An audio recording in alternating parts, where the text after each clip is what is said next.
അപ്പത്തരങ്ങളുടെ നിറവിൽ നോമ്പ് കാലത്തെ പൊന്നാനിയിലെ പുതിയാപ്പള തക്കാരം. ഇത് നമ്മോട് നോമ്പോർമ്മകൾ പങ്കുവെക്കാൻ എത്തിയിരിക്കുന്നത് PK ജമീല, ലത്തീഫ ഹബീബ്. അസ്സലാമു അലൈക്കും. വലൈക്കും അസ്സലാം ജമീൽ താത്ത. കുറെ കാലായില്ലേ കണ്ടിട്ട്. നോമ്പല്ലേ മോളെ വീട്ടിൽ എന്തെങ്കിലും പണിത്തിരക്കിന്റെ ദിവസങ്ങളൊക്കെ ആയി. പണിത്തിരക്കന്റെ അപ്പൊ ഇന്ന് നമുക്ക് എന്തെങ്കിലും കൊടുക്കേണ്ടല്ലേ. അപ്പൊ ഇന്ന് പരിപാടി തുടങ്ങിയാ അതാ തുടങ്ങിക്കൊണ്ടിരിക്കണേ. കാരണം ആ ടെൻഷനിലാണ്. കാരണം എന്താ കൊണ്ടുവേണ്ടിയെന്നുള്ളതില്ലേ. സമൂസ ഓരോ ദിവസം ഓരോ വിധത്തിലല്ലേ നമുക്ക് കൊണ്ടുപോകേണ്ടതും ചെയ്യേണ്ടതൊക്കെ. സമൂസയും പഴം നിറച്ചതും ആക്കാനുള്ള ഒരുക്കത്തിലാണ്. നമുക്കത് ചെറിയ ബസ്സിലാക്കി ആദ്യത്തെ 3 ദിവസം നമുക്ക് നിർബന്ധം ഒന്ന് കൊടുക്കലുണ്ടല്ലോ. തലമ്പിലെ 3 ദിവസം കൊടുക്കണം. അത് കൊണ്ടുപോകാൻ ഒരാളെ ഏൽപ്പിച്ചിട്ടുണ്ട്. ഒരു സ്ത്രീ വരും, ആ സ്ത്രീൻ്റെ അടുത്ത് കൊടുത്തേക്കും. ചെറിയ പോഞ്ചില് ആചാരങ്ങളൊക്കെ ഇപ്പോഴും നടക്കണോണ്ട് നമുക്ക് ചെയ്യാതിരിക്കാൻ പറ്റൂല. നമ്മളെ ഉമ്മമാര് നമുക്ക് കാണിച്ചു തന്നിട്ടുള്ള ആ ഒരു ഇതാണല്ലോ. ചെറിയ പോഞ്ചി പോഞ്ചിയില് ചായ ആക്കിയിട്ട് ചായയും കൊടുക്കണം. അപ്പൊ ഇൻഷാല്ലാ അങ്ങനെ കൊടുക്കണം. വീട്ടിലേക്ക് മാത്രമുള്ള ഒരു കല്ല പുതിയാപ്പളിന്റെ വീട്ടിലേക്കല്ലേ അവരെ വീട്ടിലേക്ക് മാത്രം കൊടുക്കണം. പിന്നെ നമുക്ക് 14 അതായത് നോമ്പ് 10-ന്റെ അന്ന് 14 അന്നാവുമ്പോ എന്താ നമുക്ക് എന്താണ് 5 തരാം. സമൂസ, പഴം നിറച്ചത്, പിന്നെ മുട്ടമല, മുട്ടസുർക്ക, അങ്ങനത്തെ അങ്ങനെയാണ് പണ്ടത്തെ രീതി തന്നെയാണോ കൊടുക്കുന്നത്? അതായത് പണ്ടത്തെ രീതി തന്നെ ബസ്സിലൊക്കെ ആക്കി ബക്കറ്റിൽ കൊണ്ടുപോകും. അല്ലെങ്കിൽ മുമ്പ് കൊണ്ടുപോയത് എന്താന്ന് വെച്ചാൽ നമ്മള് ആ ഒരു വെള്ള തുണിയിൽ സാധനത്തിലാക്കി കെട്ടിയിട്ട് ഒരു ആമിനെ കുർത്താനൊക്കെ പോലത്തോറുണ്ടാവും. അവരുടെ നമ്മള് കൊടുത്തേക്കണ പരിപാടിയാണ്. അതന്നെ അവരുടെ അടുത്തൊക്കെ കൊടുക്കണ ഒരു കെട്ടിയിട്ട് അവര് കൊണ്ടുപോകണേ.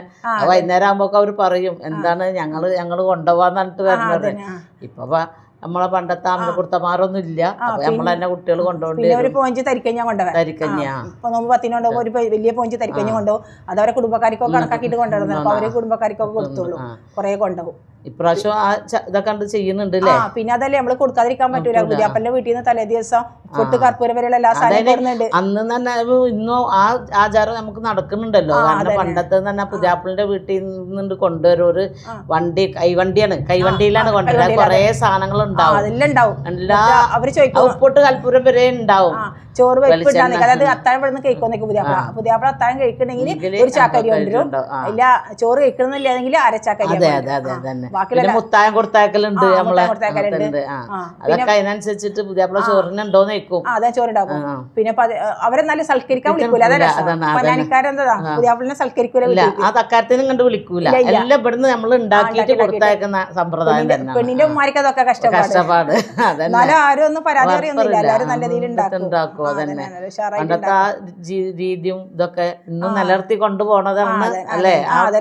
തറവാട്ടുകാരാണ് നമ്മള് ഒരുപാട് ആളുകൾ നമ്മുടെ ടൗണിലുള്ള ആൾക്കാരൊക്കെ ചെയ്തിരുന്നത്. എന്റെ വിവാഹം എനിക്കൊപ്പം ഫാമിലി കണ്ട സ്വപ്നം. എന്റെ ഇഷ്ടങ്ങൾ എന്റെ ഫാമിലിക്ക് അറിയാം. Family wedding centre. ഇനിയിപ്പോ കുഞ്ഞനമ്പറിന്റെ പരിപാടി നോക്കല്ലേ. അത് പുതിയാപ്പളിന്റെ അടുക്കള കഴിഞ്ഞാൽ പിന്നെ അടുത്തത് പുതിയാപ്പലിന്റെ വീട്ടിൽ തെറി കൊടുത്താച്ചൊരു കാര്യം. നമുക്ക് എന്തെങ്കിലും കഴിക്കണ്ടേ. കാരണം നമ്മള് കുറെ കഴിച്ചിട്ടല്ലേ. എന്നാലും ആ സമയത്തെല്ലാം വേണമല്ലോ. ഒരു നാരങ്ങ വെള്ളം കുടിച്ചാൽ തന്നെ നമ്മളെ വയറിറങ്ങും. നമുക്ക് പിന്നെ അതിന്റെ ഒരു ആവശ്യം ഉണ്ടാവില്ല. കാരണം വേറെ ഒന്നും കഴിക്കാൻ തോന്നൂല. പിന്നെ അത് കഴിഞ്ഞിട്ട് നമുക്ക് എന്താണ് പത്തിരി, കറി, ഇറച്ചിക്കറി, ചീരകഞ്ഞി, വഴക്കട്ടി, മുളകിട്ട കറി, ഇതൊക്കെ ഉണ്ടാക്കണല്ലോ. അതൊക്കെ തന്നെ അതിനിടെ ഇബാദത്തും നമസ്കാരയും കൃത്യസമയത്ത് നിസ്കാരയും ഒന്നും ഒഴിവാക്കാതെ എല്ലാ കാര്യങ്ങളും നടക്കുന്നുണ്ട്. പൊന്നായിലെ കുട്ടികൾ തന്നെ 5 വയസ്സ് മുതലേ മത്സരം നോമ്പ് വെക്കാന്. കാരണം കൃത്യമായിട്ട് നോമ്പ് വെക്കും. ഒറ്റ നോമ്പ് വിടൂലല്ലോ. 5 വയസ്സ് കഴിഞ്ഞാൽ പിന്നെ കുട്ടികൾ നോമ്പ് വിടൂല. അങ്ങനത്തെ ഒരു കുട്ടികളാണ്. കാരണം മറ്റുള്ള നാട്ടിലൊക്കെ നമ്മൾ നോക്കിയാല് കാരണം 10 വയസ്സായാലും കുട്ടികൾ നോമ്പ് വെക്കുള്ളൂ. ഇത് ഇപ്പൊ ആരും നോമ്പ് 5 വയസ്സ് കഴിഞ്ഞാൽ തന്നെ നോമ്പ് നോക്കാൻ ഒരു മത്സരം. നമ്മൾ വേണ്ടെന്ന് തന്നെ പനി കുട്ടികൾക്ക് പേടിയാണ്. പിന്നെ നമുക്ക് നോമ്പ് കഴിഞ്ഞാൽ ഒരു മത്സരങ്ങൾ കണ്ട കുട്ടികൾക്ക് ഫുള്ള് നോമ്പ് ഒരു സമ്മാനം ഇതൊക്കെ കൊടുക്കാൻ. പിന്നെ ഒരു ഇതുണ്ട് കുട്ടികളുടെ പിന്നെ നോമ്പിന് എന്താണ് കുട്ടികൾക്കുള്ള നോമ്പ് വേറെ, വലിയവർക്കുള്ള നോമ്പ് വേറെ, അങ്ങനെ ഒരു പരിപാടിയൊക്കെ ഉണ്ടായിട്ട്. പിന്നെ ഇപ്പൊ എന്താ ഒന്നാമത്തെ വെയ്ത്ത് പുസ്തകം ഇറങ്ങിയില്ലേ. അപ്പൊ പുസ്തകം ഇറങ്ങിയപ്പോ എല്ലാവർക്കും നോമ്പിനെ പറ്റി കൂടുതൽ മനസ്സിലാക്കാൻ പറ്റി. എങ്ങനെയാണ് നോമ്പ്, നമ്മളിപ്പോ പണ്ടത്തില്ലാത്ത കാര്യങ്ങളൊക്കെ അതിലൊക്കെ കുറെ പൊന്നാനെ പറ്റി കുറെ മനസ്സിലാക്കാൻ പറ്റി. നോമ്പിന്റെ ഓരോ കാര്യം പൊന്നാനിലെ നോമ്പ് ഇത് എങ്ങനെയാണെന്നുള്ളത് ഓർമ്മകളൊക്കെ അതിനെ കുറിച്ച് പറയാനോ അറിയാനൊക്കെ കുറെ ആൾക്കാർ അനുഭവങ്ങൾ പറഞ്ഞല്ലോ അതില്. ആ അനുഭവങ്ങൾ പറഞ്ഞപ്പോ തന്നെ നമുക്ക് മനസ്സിലായി. ചിലപ്പോ നമ്മള് അറിയാത്ത കാര്യങ്ങളൊക്കെ അതിൽ പറഞ്ഞുള്ളത്. പല കാര്യങ്ങളും നല്ല നല്ല കാര്യങ്ങളൊക്കെ ഉണ്ട്. അതൊക്കെ അത് വായിച്ചപ്പോൾ നമുക്ക് ഇങ്ങനെ തോന്നി. കാരണം അത് നമ്മളെ നാട്ടിലെ സ്ത്രീകൾ തന്നെ അവരുടെ അനുഭവങ്ങളാണല്ലോ അത് എഴുതിയിട്ടുള്ളത്. ഓരോരുത്തരും എഴുതിയത് വേറിട്ട കാര്യങ്ങളാണ്, നല്ല അനുഭവങ്ങളാണ്. ഓരോന്നും ഓരോ നോമ്പിന്റെ ഓരോ കാര്യങ്ങളൊക്കെ എഴുതിയപ്പോ അത്ഭുതപ്പെട്ടു പോയി. കനവരത്തിന്റെ നോമ്പിന്റെ കുഞ്ഞ നോമ്പുറ കഴിഞ്ഞാൽ പിന്നെ നമുക്കൊരു വലിയ നോമ്പുറുണ്ട്. ആ വലിയ നോമ്പുറെന്ന് പറഞ്ഞത് നിസ്കാരം കഴിഞ്ഞു വന്നാല് പിന്നെ പത്തിരി ഇറച്ചി. അതിന് പ്രധാനപ്പെട്ട കാര്യമാണ് എന്ത്, നമ്മളെ ചീരാക്കഞ്ഞി. ചീരാക്കഞ്ഞൊന്നും പുറം നാട്ടിലില്ല. പിന്നെ അത് ചീരാക്കഞ്ഞി ഉണ്ടാവും. അതിന്റെ കോമ്പിനേഷനായിട്ട് വരുന്നത് എന്താണ്, വാഴക്കറട്ടിയും ചെട്ടിക്കായ മേടിച്ചിട്ട് അത് അടച്ചെന്നാക്കിയിട്ടുള്ള തേങ്ങ അരച്ചിട്ടുണ്ടാക്കുന്ന സാധനം. പിന്നെ അതിന്റെ കോമ്പിനേഷൻ മുളക് ഇട്ടിയതും. പിന്നെ അത് കഴിഞ്ഞാൽ പിന്നെ കഴിച്ചും കഴിഞ്ഞിട്ട് പിന്നെ ഏശ നിസ്കാരവും തറാവി നിസ്കാരക്കും നമ്മൾ പോവുക. അവിടുന്ന് അതോടുകൂടിയിട്ട് നിസ്കാരം കഴിഞ്ഞു വന്നാലാണ് മുത്തായത്തിന്റെ. ഈ മുത്തായം തന്നെ നമ്മളെ പുതിയാപ്പിളാരെ വീട്ടിൽ കൊടുക്കുന്ന സമ്പ്രദായം ഉണ്ട്. അതുണ്ടാക്കി കൊടുക്കും. അത് കൊടുക്കുമ്പോൾ 5 തരം കൊടുക്കും. അത് വലിയ പാത്രത്തിലും കൊടുക്കുക, ബക്കറ്റൊക്കെ ആയിട്ട് കുറേ കൊടുക്കും. അതിന്റെ കൂടെ തരിക്കഞ്ഞി കൊടുക്കും, വലിയ പോഞ്ചിയില് തരിക്കഞ്ഞി കൊടുക്കും. മുട്ടമാല മുട്ടസുർക്കൊക്കെ അന്നേരം കൊടുക്കുക. അതായത് ഈ പിന്നെ കുഞ്ഞ നോമ്പർക്ക് കൊടുത്ത വിഭവങ്ങളെല്ലാം മാറിയിട്ടാണ്. പാലട ഉണ്ടാവും, ചട്ടമാല ഉണ്ടാവും, അങ്ങനത്തെ കാര്യങ്ങളൊക്കെ. അതൊക്കെ കുറേ വലിയ പ്ലേറ്റിലാക്കിയാണ് കൊടുക്കല്. വലിയ ബസ്സിന്ന് പറയല്, പ്ലേറ്റ് അറിയില്ല. എന്നിട്ട് കൊണ്ടുപോകാൻ തന്നെ ഈ കുറെ ആൾക്കാരുണ്ടാവും. അതിനായിട്ട് ആൾക്കാരെ ഏൽപ്പിക്കും, ബക്കറ്റ് പിടിക്കാൻ ഒരു ആൺകുട്ടിനെ ഏൽപ്പിക്കും. ഓട്ടോറിക്ഷ ഒന്നുമില്ലല്ലോ ഇപ്പത്തെ പോലെ, ഓട്ടോറിക്ഷ ഒന്നുമില്ലല്ലോ, എല്ലാവരും ആദിക്കുളത്തിന്റെ ഭാഗത്തുള്ള വീടുണ്ടാവും. പിന്നെ ഒരേ ഇടയിലാണല്ലോ വീടുകളൊക്കെ. അപ്പൊ ആ ഭാഗത്തൊക്കെ കൊണ്ടുപോകാനൊക്കെ നല്ല ആൾക്കാരൊക്കെ അതിനൊക്കെ കൊണ്ടുപോകാനുള്ള നല്ല രീതിയിൽ കൊണ്ടുപോകും. അത് കഴിഞ്ഞാൽ പിന്നെ തറാവിസ്കാരം കഴിഞ്ഞ് മുത്തായൊക്കെ കഴിഞ്ഞാൽ പിന്നെ ഒരു ലുഡു കളി ഉണ്ടാവും. കുട്ടികളൊക്കെ ലുഡു കളിക്കും, അല്ലെങ്കിൽ മറ്റുള്ളവരൊക്കെ അത്താഴത്തിന്റെ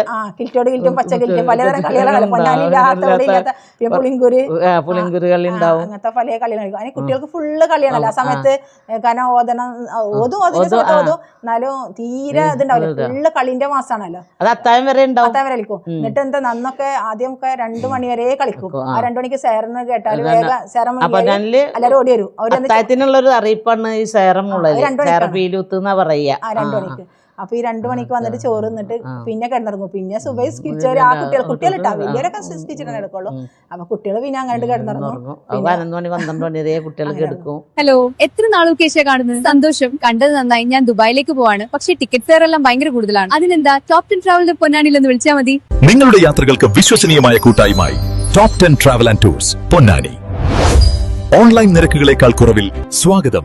top 10 travel and tours Thrikkavu പൊന്നാനിയിൽ നിങ്ങളുടെ വിശ്വസ്തമായ യാത്രാ കൂട്ടുകാരൻ. ഇപ്പം കാലം മാറി. പിന്നെ എല്ലാവരും 4 മണിക്ക് അത്താഴം കഴിക്കലായി, അങ്ങനെയൊക്കെ ആയി മാറ്റം വന്ന്. കുറേ വിഭവങ്ങളൊക്കെ ഉണ്ടാക്കും കുഞ്ഞ നോമ്പറാണെങ്കിലും. പക്ഷെ നമുക്ക് ആർക്കും കഴിക്കാൻ പറ്റില്ല. വെള്ളം കുടിച്ച് അതോടുകൂടി ആ വിശപ്പ് വിട്ട് പിന്നെ 2 പത്തിരി നിന്ന് കഴിഞ്ഞാൽ വലിയ നോമ്പറാന്ന് പറഞ്ഞിട്ട് നമ്മൾ ഉണ്ടാക്കിയാൽ പത്തിരിയും ഇറച്ചിയും ചീരകഞ്ഞും എല്ലാം മുളകിട്ടതൊക്കെ ഉണ്ടാക്കും. പക്ഷെ ഇതൊന്നും 1 2 പത്തിരിന്നും പിന്നെ അത് ഉണ്ടാക്കും. പക്ഷെ ഇതൊക്കെ ഉണ്ടാക്കണം, അത് കണ്ണറിയെ മേശപ്പുറത്ത് കാണും വേണം. അതാണ് ഇപ്പൊ നമ്മളൊക്കെ ഞാനൊക്കെ കുട്ടിയാകുമ്പോഴൊക്കെ എന്താ ഈ ഇറച്ചിക്കറിയില് പത്തിരി ഇറച്ചിക്കറി ഇട്ടിട്ട് ഇങ്ങനെ പലകമ ഇരിക്കും. ബാങ്ക് കൊടുക്കണം കാത്തിരിക്കും. ബാങ്ക് കൊടുത്ത ഉടനെ വേട്ടെന്ന് കഴിക്കും. അത്രക്കൊരു ഇതാണ്. പിന്നെ ഒന്നും കഴിക്കൂല. ആ 2 പത്തിരി കഴിച്ചെങ്കിൽ കഴിച്ച് പിന്നെ പലഹാരം പിന്നെ കുറച്ച് ഉണ്ടാവും കഴിക്കുന്നത്. ഇപ്പൊ അങ്ങനല്ല, ഇപ്പൊ പലഹാരത്തിന്റെ ആണ്. എന്നാലും അങ്ങനെ കുറെ. എന്നാലും ഇപ്പൊ എത്ര വിഭവങ്ങൾ ഉണ്ടായാലും അതാർക്കും അങ്ങനെ കഴിക്കാൻ പറ്റില്ല. പക്ഷെ ഇതൊക്കെ കാണുന്ന ഒരു സന്തോഷം ഉണ്ടല്ലോ, അതിപ്പോഴും ഉണ്ട്. പിന്നെ അതൊരു അടുത്ത വീട്ടുകാരും വന്ന് ചോദിക്കും, നിങ്ങളൊന്ന് നോമ്പിന് എന്തുണ്ടാക്കി? അപ്പൊ നമ്മളറിയാം ഇപ്പൊ അവരോട് ചോദിച്ചാൽ എന്ത് പറയും? സമൂസ ഉണ്ടാക്കണ്ടേ? അപ്പൊ 2 തരം അങ്ങനെ പറയും. അതുപോലെ പത്തിരി ഉണ്ടാക്കണ്ടേ ഉണ്ടാക്കും. ചിലപ്പോ നമ്മുടെ വീട്ടിൽ ആവശ്യം ഉണ്ടാവില്ല, ഉണ്ടാക്കിയിട്ട് ആർക്കും വേണ്ട. ചിലപ്പോ ഒരു 5-10 പത്തിരി ഉണ്ടാക്കിയാൽ തന്നെ അതിനുള്ള ആൾക്കാരുണ്ടാവും, കഴിക്കുള്ളൂ.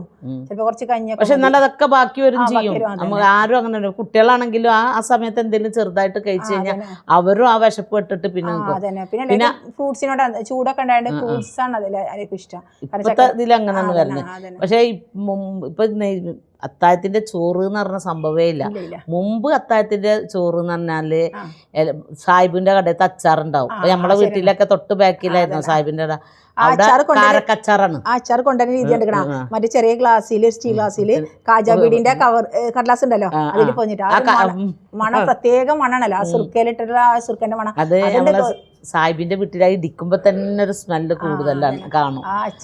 നന്നാരി സർവത്ത്, അത് ഭയങ്കര ഇതാണ് അവിടെ ഒക്കെ ഇതാക്കുമ്പോൾ നന്നാരി സർവത്തിൽ. പിന്നെ അത്താഴച്ചോറ് കഴിക്കണൊക്കെ ചോറും കറിയൊക്കെ കഴിച്ച് ലാസ്റ്റ് ഒരു പിടിയുണ്ട്. അത്താഴച്ചോറ് തന്നെ എന്താ കാര്യം, ഒരു പഴം കുഴച്ചിട്ട് പഴം പഞ്ചസാര ചോറും കൂടി കൂട്ടിയിട്ട് ഒരു ഉരുളായിരിക്കും.